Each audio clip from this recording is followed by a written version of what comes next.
Cool. So that's our fanfare. Hopefully you can hear that now. But let's start by just maybe copying all of this stuff in the low section. Nice. So we can now just kind of copy and paste what we have going on here. And I think I will do this on Dolce as well. Most of this might be done with Dolce strings, which is strange because it's a chamber library, but it sounds really, really cinematic, really beefy. And we may layer Dolce and Araya to kind of get the best of both worlds. Nice. And then we're going to copy what we have up here in the upper strings, our first violins, and then we kind of have our string section complete for this little opening section here. Yes. There it is. Instantly sounds great. What I'm probably going to do is take these second violins in Araya. I'm going to put these to fast spiccato. I'm going to copy these over now. Araya is a bit of a drier library, which is sometimes a really good thing, you know, but it's not as lush as Dolce. It's a bit more focused cinematic sound. But here's the thing with mockups, we can use both. I'm going to combine both these together and then we should get something like this. Hear how that's a little bit, I mean, compared to these two, it's not as sort of rich and whole sounding, but it has a tightness and a focus.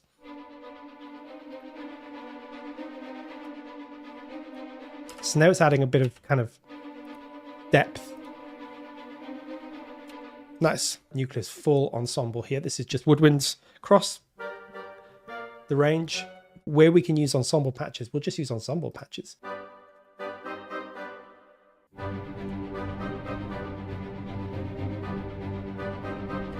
That sounded good. Now what I may do is come to my woodwinds here and I may increase, if you can see here, my hall size to put these in a bit more of a room and a hall. I have this reverb setup here and I'm literally sending to one hall reverb, one room reverb. And without that reverb, they just sound a bit closer and a bit drier. See how much more immediately close they are. What's interesting about reverb is when you add reverb, it will bring in these sort of more roomy mid frequencies and push the higher frequencies back sometimes. So sometimes that's all you need.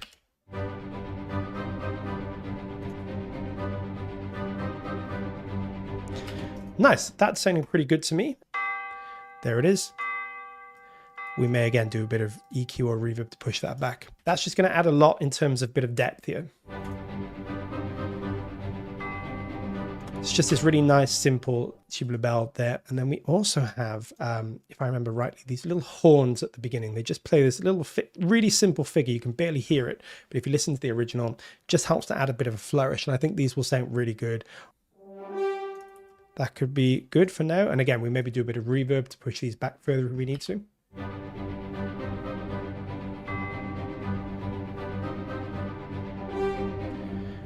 Nice. Okay, cool. So now we'll focus on getting the melody in. Let's see what we've got here. We'll maybe do a bit of key switching here. Yeah, so you can see we're going to need to do a bit of key switching. That's all easy done. And then for these, we just want the staccatessimos and then back to the sustains. Nice. Now we need to do one thing here. We have a great feature called the range feature. What that allows me to do is increase the range of these trombones. So I'll just push that up a little bit and then we'll get this very top note.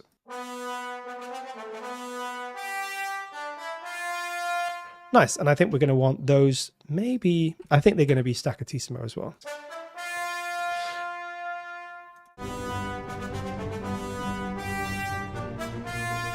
Nice. This is starting to come together. We'll add the exact same thing, but with a slight difference to the horns. And that should be the texture that we want. Now, with these horns, they don't play the da-da-da-da-da-da. They actually just play one note like this. But it's a good balance. The trombones, where you can get a little bit more bite out of a trombone than a horn. Horn's a bit more rounded, a bit softer attack. So Michael Giacchino's using them both to their sort of strengths rather than trying to get the horn to play lines it wouldn't naturally sound good with. So let's have a listen. Nice. Okay. Now, do I want a sustain there, or I actually think the portato sounds good. Portato is like a little bit more rounded there. So I think that's what I'm going to use. Nice. Yeah, I think that works. This is what we have.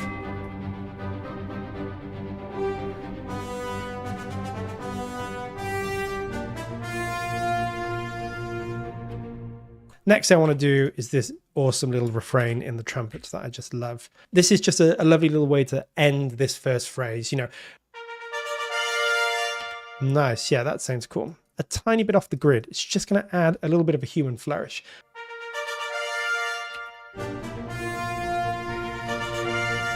Nice, cool.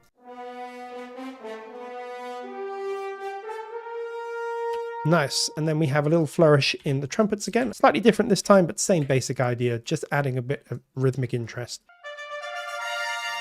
That's actually what it is, I think. It's not a G minor, it's a B flat. G major to B flat major, so really simple stuff. Nice, okay, so let me show you what the strings do here. It's a really nice, interesting little thing that the strings do. The upper strings sort of just play a slightly more stunted rhythm for this moment. They don't play everything, so I'm going to delete the stuff they don't play. Yeah, glad to see everybody here. Thank you so much for joining us. And yeah, thank you very much for keeping this chat going. I am keeping an eye on it. And obviously the other guys from Audio Imperia are here as well. So this is what's happening when the main melody starts. Just picking out this little rhythm here. So it sounds like this. Bye, Tom. Thanks, Tom. Thank you. So that's all they're doing. And then moving up to the B flat here. So we have the third and the fifth from the B flat.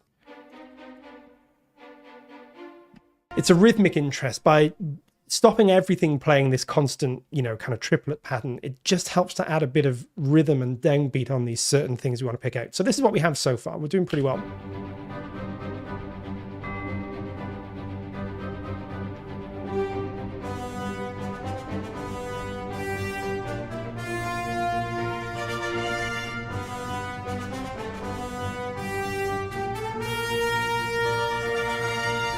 Nice. So in the second half, as we were saying earlier on, you never want things to be static. You never really want to just keep things repeating too much. Again, Michael Giacchino, a very talented composer, knows this. So he introduces something like this. Now, we're going to tidy this up as we go, but we'll just get this in for now. Have this little counter melody, if you like, going on here.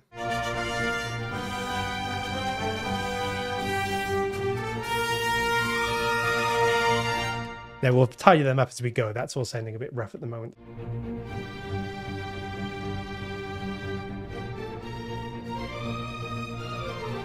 We'll fix those runs because they don't sound great at the moment. So these high strings are on their own. One thing about high strings is that they're not as powerful as they sound in scoring. Yeah, everybody thinks high strings are absolutely huge and they're going to blast over all the brass and everything.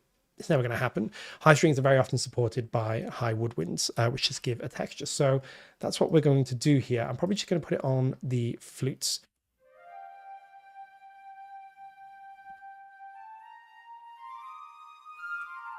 It's subtle, but it's really filling in some of the mid-range. It's giving it like a kind of backbone, if you like. And that'll just help it cut through the mix a bit more. So this section, nice key change from time signature change from 4/4 to 3/4 here. Sounds great. Really just adds this kind of rhythmic drive at this point, which is really cool. So let's just pop this on here for now. This is so cool. So the brass are going to move to chords here as well, and that's what's really going to sell this section.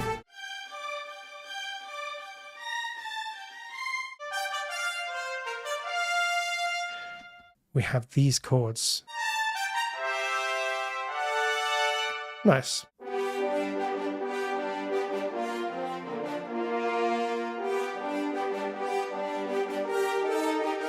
Hear that? That's all that great harmony stuff that's just going to make everything sound really thick and full. Together, let's see what we have so far.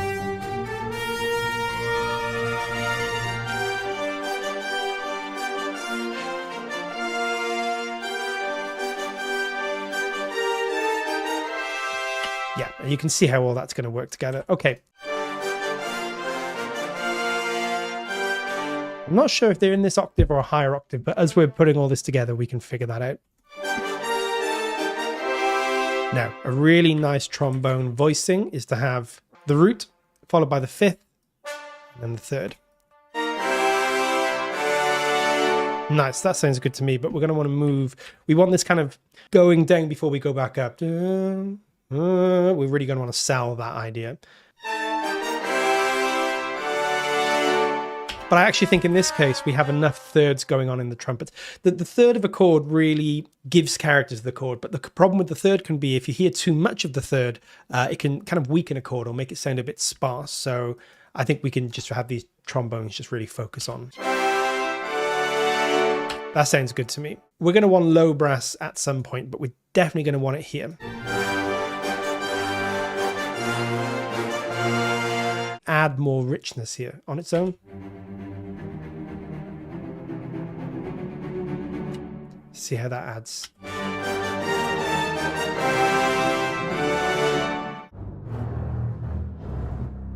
It sounds kind of weird on its own, but it's going to fit in, I think.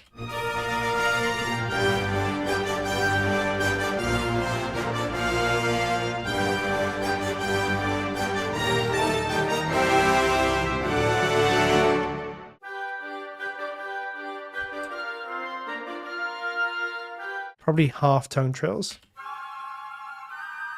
But that sounds weird, right? And that's technically not how things would go. But buried in the mix, that's going to add some sort of life, I think. They just add a bit of excitement. You can barely hear them, but without... Everything's a bit static with... Cool.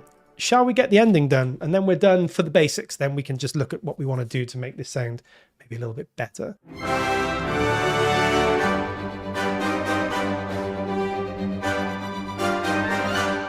Cool. With a bit of work, that's going to sound pretty good, I think. Now I'm just going to make this nucleus timpani a little bit sort of bassier. And I'm going to filtrate some of the high end to make it sound a bit further back in the room. And I like to add an exciter with a bit of tape just to give this some warmth and oomph. Hear that?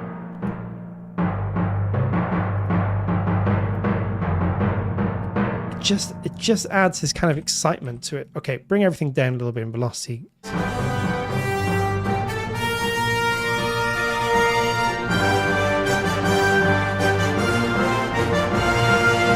Nice. That's just adding a lot of that beef that we want now, right? So.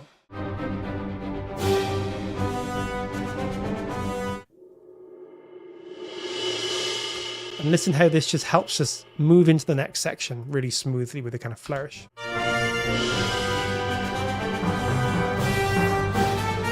And same thing here. Oh no. Imagine if we've crashed Cubase at the last. I think we have. Oh no. No, we're looking good. We're looking good. Phew. Could you imagine? I've been saving, so it wouldn't be the end of the world, but that would be a bummer. Cubase is usually pretty robust for me. But yeah, I did have a little moment then.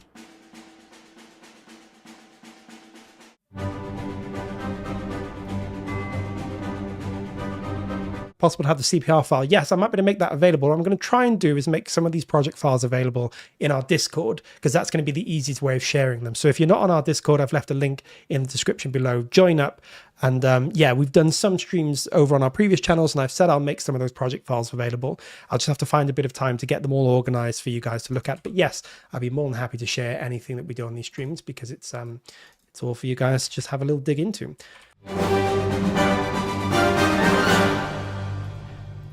I think we're kind of nearly there, right? I mean, there's some harp, but I want to play the harp in, I think. Nice. Run my fingers up the keys from C like this, and then we'll move it to the pitch that we want it. Nice, easy way of working if you have a keyboard. So this is what we have in the harp. Really nice, simple. Cool. As I say, sounds a bit weird, I know, but have a listen now. See how it just adds a little ripple in that moment. Without it, we just lose a bit of sort of movement. And then we have another harp thing here. I'm going to do the same thing. I'm just going to play this in really ugly. Sounds ridiculous.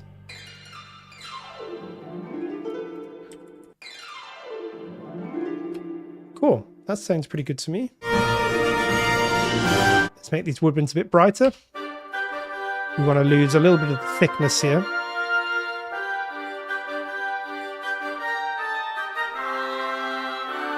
So.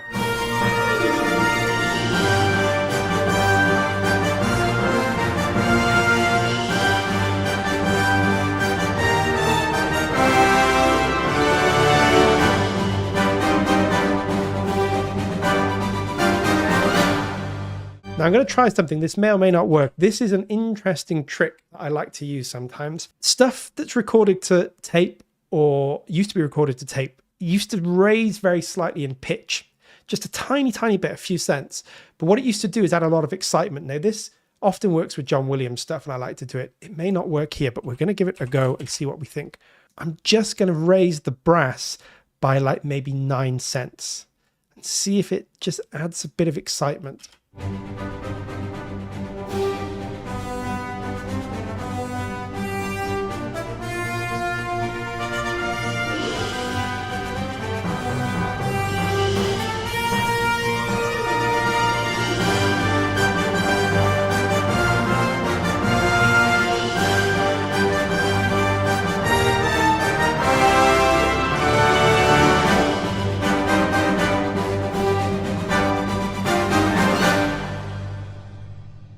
I think it kind of does. It's weird, right? It's like when I lower this note, it's going to say a tune. It's kind of an odd thing.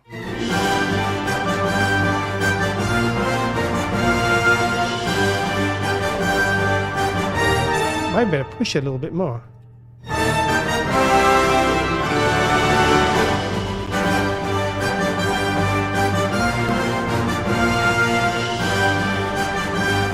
Just adds some kind of excitement.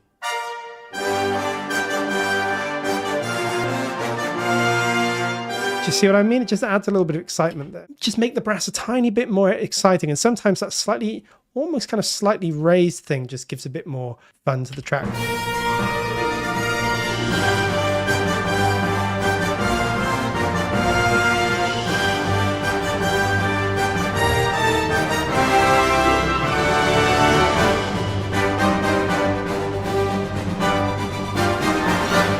Nice. There's one or two tiny things to add, I think, here. There's some big toms at the end, and I think we can get them from Cerberus. Okay. Yeah, that sounds pretty cool to me, but we'll just do... Yeah, nice. See how that's adding? It's adding all that nice, smacky, kind of high-end stuff. Let me just bury them and mix it. Nice. And then we just want to take some of the low end out. These are not big chunky drums. They're sort of, yeah, more like that. We don't want to get too much gone, but what we're probably going to do is lower them until sort of the very end.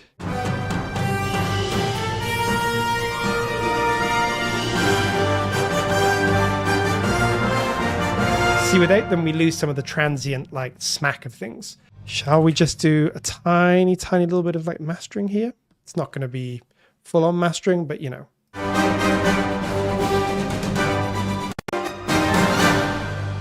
Cool. Not too bad for like, I think we just did maybe about an hour and 45 minutes. I can't take any credit because the genius part's all in the writing, and that was definitely not me. That's the great Michael Giacchino. But it's hella fun to put this stuff on sample library sometimes. And it's really good practice. Sometimes I like to take a little piece like this and just practice my skills, maybe give myself an hour or two, see how far I get. And like I said, I did a little bit of cheating because I did obviously sketch a lot of this beforehand, but just goes to show, yeah, you can really get some good results out of this. And we haven't done crazy bit of mixing. You know, if I just show you very quickly, I can raise this up a bit. We've got not much going on here. You know, we've not really done any major EQ, a little bit of filtering here. A few little moments on the buses where we've added some bits and pieces, you know, just some EQ and whatever, but it's all pretty, you know, pretty low rent stuff, really. I mean, you can hear it's just adding a bit of brightness. Cool. Yeah. Thank you so much, guys. This is really great fun. Next week, as Ollie said, we're going to be thunderbolting this fanfare. If you haven't seen Thunderbolts yet, then go watch it. It's really good. And you'll find out what we mean. If you have seen it, then you probably already know what we mean. We're going to take this, going to do something to it, and then we'll maybe extend it out a bit, do a kind of Thunderbolt style intro cue or something. We'll see. Hello.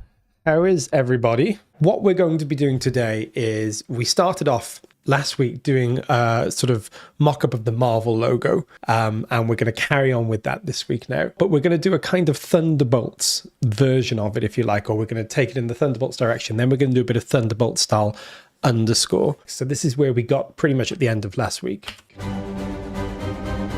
Hey, Peter.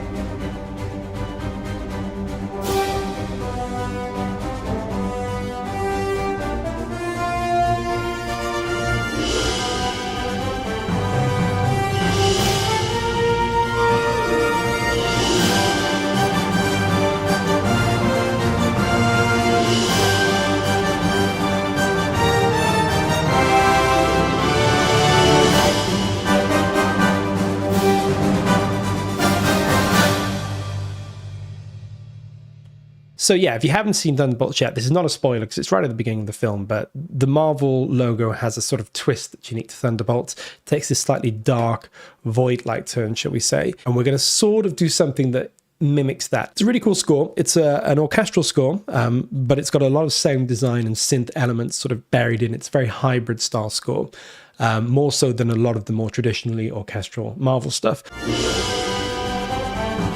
Now, around here in the Thunderbolts, the film, you get this interesting sound effect. It's almost like a kind of weird descending engine-like sound. It's based on something in the film. I don't want to spoil anything, but it's this kind of interesting sound design thing. We're not going to be able to recreate it exactly, so everything starts descending at this point. It's really interesting. It's almost like the music filters out and the sound effect comes in. I've opened up these downers that we've got in one of our legacy products called Scenes from the Multiverse. So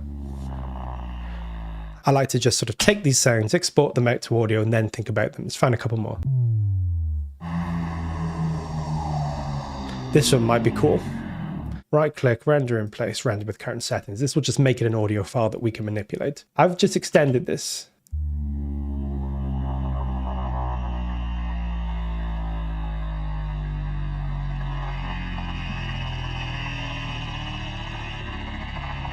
That's kind of cool, right? A big reverb on here as well.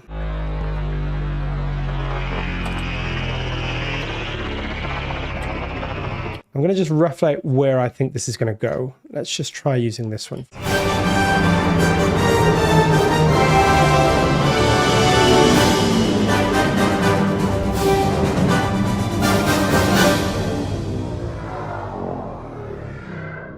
Yeah, that's kind of cool. What I'm going to do, I'm going to take these and I'm going to pop them into, I have a routing bus here, a group called Logo FX. You can probably see it here, which I'm going to use for my logo.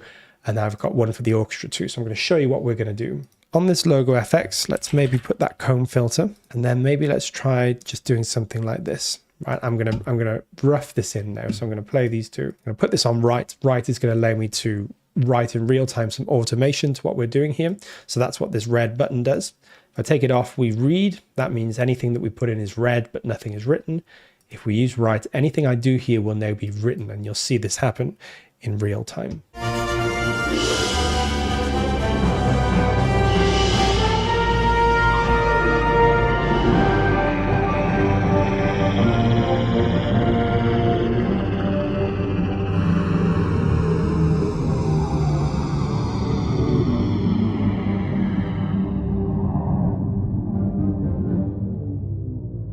And that's kind of what happens. It's obviously a lot more finesse than that, but that's kind of what happens. We're not going to take the orchestra that far down in the filter, but you get the idea of what we're trying to do here. Okay, so the cue that I'm going to sort of emulate, there's a particular cue inside of the Thunderbolts soundtrack, and I'm not 100% sure what it's called, but something like Everything's Not All Right or something like that. What's really interesting, if you guys have seen the Thunderbolt trailer, it uses a famous song by the Pixies called Where Is My Mind, which has this chord sequence. And I was really surprised to hear inside of the actual score, there's a very similar chord sequence. Now, I'm not sure if that's deliberate. I'm not sure if that's been a coordinated thing or if it's just a coincidence. G major, F minor, and then a kind of C fifth. And we're going to copy that today. We're going to do our own spin on it, but we're going to copy that chord sequence. It is found inside of Thunderbolts, and we're going to kind of do some of the techniques. What's really interesting about this cue is it uses a lot of percussion, uses a lot of sound design, so we're going to kind of do the same thing. We've got these layers.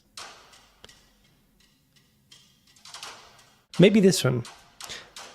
We'll just try this one and see how it goes. So we're starting at bar 28 here. Nice, and maybe we won't even use that second part.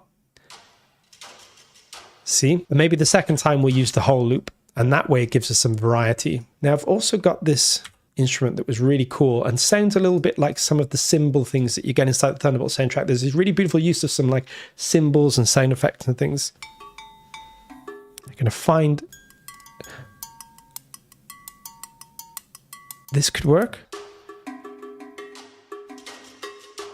But again, we'll just sort of get the groove going, then we'll get the chord sequence underneath, then we can refine. Nice. So what I'm going to do is I'm going to use some panning just to get these in different places.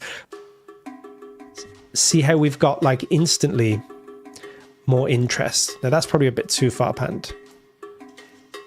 So I'm going to maybe use filter of some kind. Ping pong delay, but really, really kind of low mix. See how that's adding more kind of rhythm because we're getting this repeating. I want to look for solo, our beloved solo library here. I'm going to load up the cello. Or we can even go down here.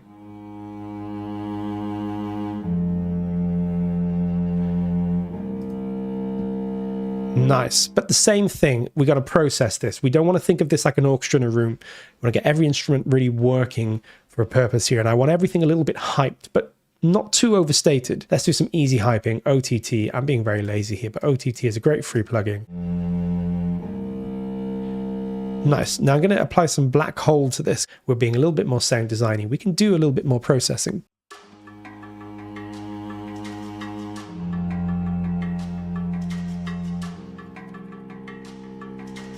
Nice, that's starting to come together a little bit. It's got this really beautiful mournful quality, parts of the Thunderbolts soundtrack. If you haven't seen it, again, not spoiling anything, but it does have a kind of melancholic character to it here and there. I kind of want this offbeat element that goes through it. That's cool, just pure 100% black hole. I'm going to maybe try something like a metalizer here. This is a stock plugin inside of Cubase. Oh, that could be cool. Yeah, and then maybe finally a delay. Let's just try that.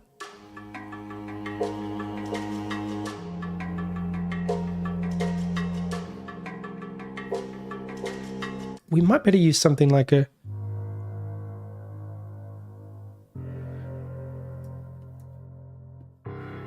This is Gravitas, and I'm using it with some of the special effect. Gravitas is in layers. So let me just show you. We've got pure piano. If I take this all the way down, if I bring this up, we get this really interesting. And you can change these. You can change the different sounds. So let's try something different. Ooh. It's got some serious bass. Probably a bit too much, but that's cool. Let's try a few more. It can be used for lots of different things, but it's got that classic trailer sound. You know, when you watch a trailer, it always starts like this. Nobody told me when I grew up I'd be so-and-so. Then it cuts and then it goes again, you know, and you have like a hit the second time. Maybe that would work. When you're writing music like this, you can do what you like.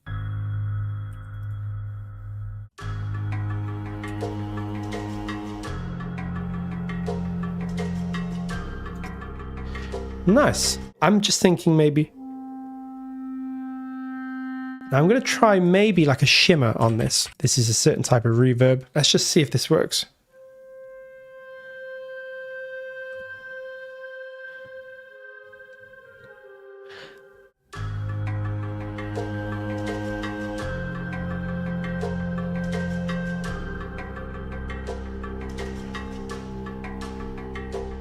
Nice, so that's sounding pretty good now. So with just a few layers, because these layers are quite expansive, you know, it's all sounding quite nice already. It needs some extra elements for sure, but what are we going to add next? There's quite a few things that I want to add. Maybe we're just going to go with the bass.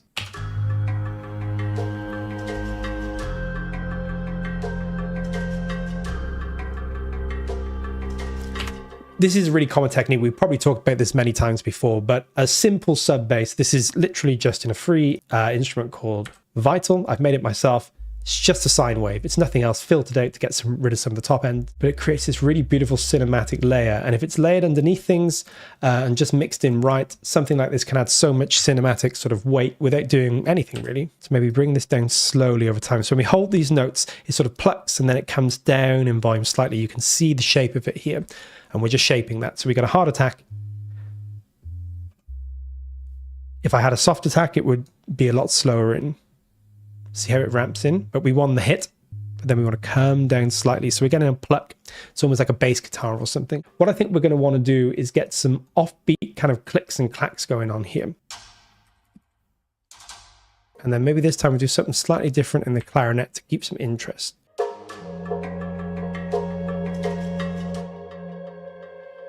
Nice.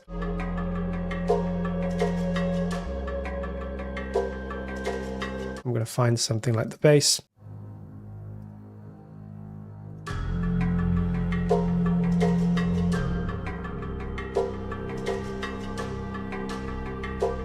Okay, now I think we're going to want to kind of pad or something like element. Now I think I was messing around with something in photosynthesis. We've got this beautiful cello inside of photosynthesis, and I don't know what exactly.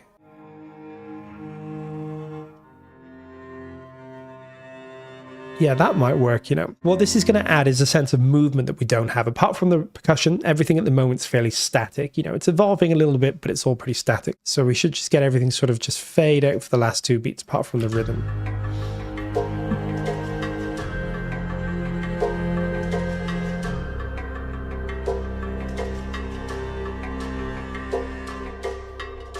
Nice.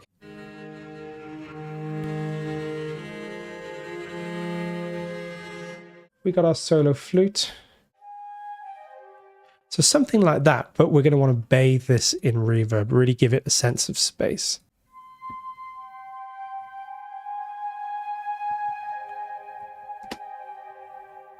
Maybe like that.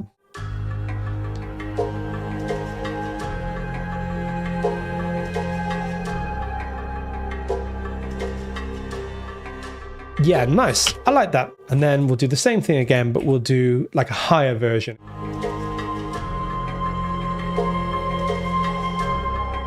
Yeah, nice. That's got to be a bit quieter because it's just naturally being played louder by the player.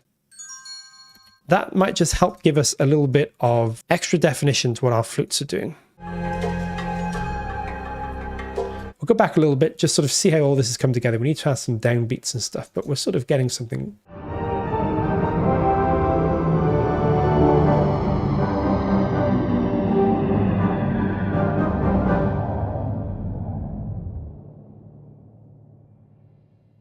We'll do a little ramp into this bit now.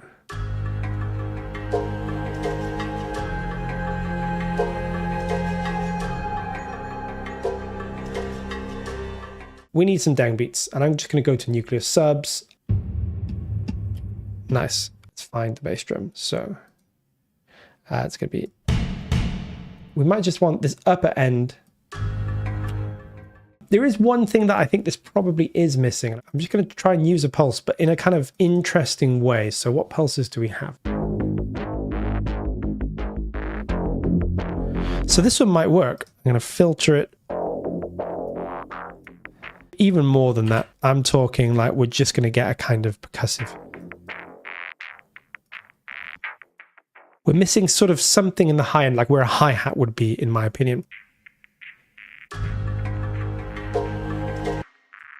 Again, for some reason, I think my Cubase is like out of time on different fronts here. See, it sounds fine here, but when I'm putting it with this stuff, not sure it's quite all linking up. My Cubase is just not liking me today. Let's try this. Maybe this is just me being silly. It is me being silly.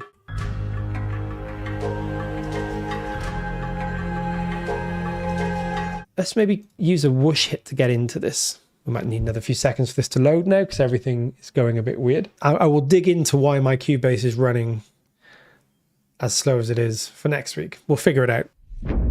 I think that could be the sound. There's one or two more things that I want to add here.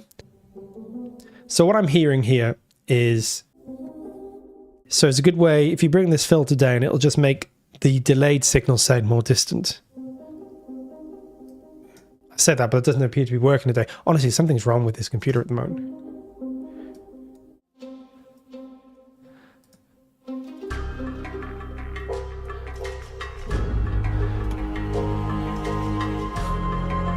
Going to do the same thing here and just brighten this a tiny bit. I want some of this shimmery stuff here.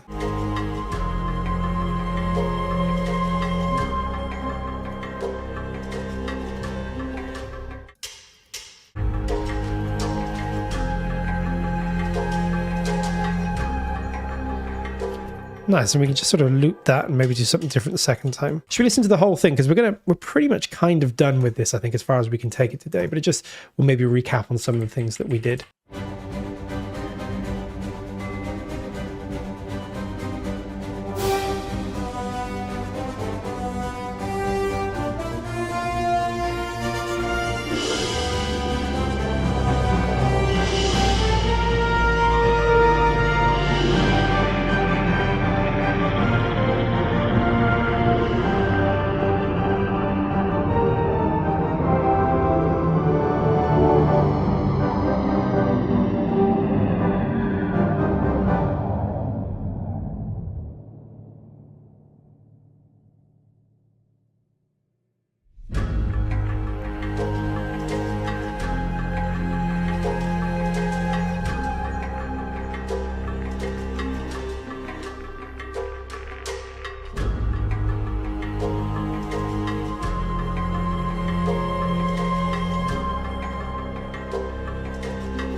yeah, it's setting pretty nice. I think we're going to kind of call it a day there. So that was our little Thunderbolts sort of exploration today. We took a slightly different path. We could have gone the big dramatic sort of superhero moments, but I actually really think that Sunlux come into their own with the score when they're doing something a bit different, and they're bringing some of those EDM and ambient sort of influences into the orchestral space and the soundtrack space. Whatever you're up to, thank you very much and have a great day. And I look forward to seeing you guys next week. Until then, take care.